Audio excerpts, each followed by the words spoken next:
Upbringing with Film Critique. And I just want to say your performance was great. And Thank you. I really enjoyed this. And one of the things that I found very interesting was the connection with hair.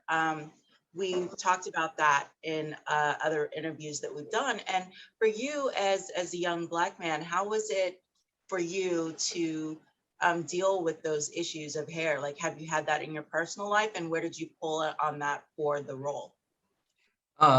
Yeah, I mean, I think I had similar experiences to Colin, but with sort of the opposite. Yeah, similar situations to Colin.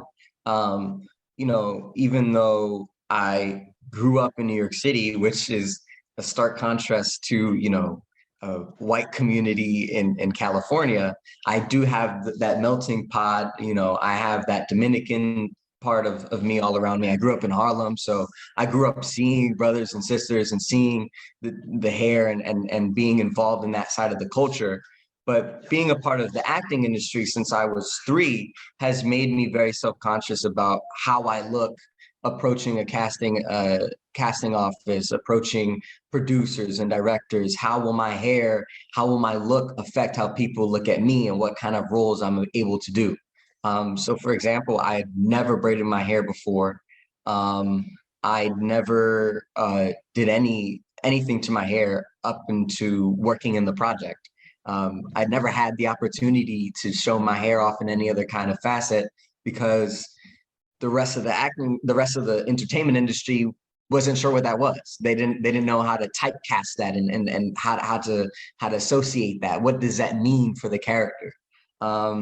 And so I was afraid of changing my look and changing how people would approach me. And even still, I recently just got a haircut, and I wanted to do something completely different, but I ended up having to not do that because they were like, well, currently you're in contract with Amazon and they say you can't change your appearance. So it's like, I still don't even have a voice over my own hair even today.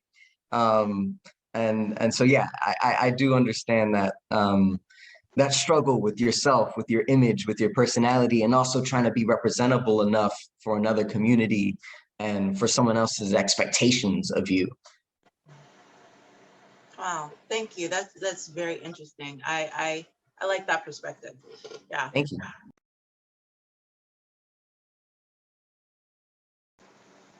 Yeah, I wanted to know what was something that you feel you'll take away from this, not just in your future work, but in your life in general in playing this role. I think I said I spoke earlier about loving myself and loving my Blackness. But I think on top of that, I would say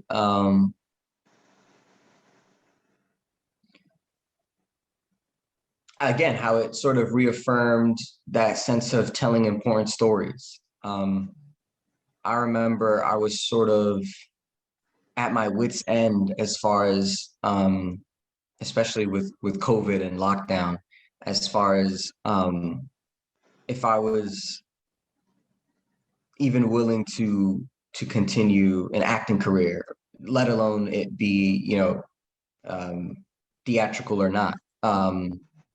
I think I was sort of just downtrodden from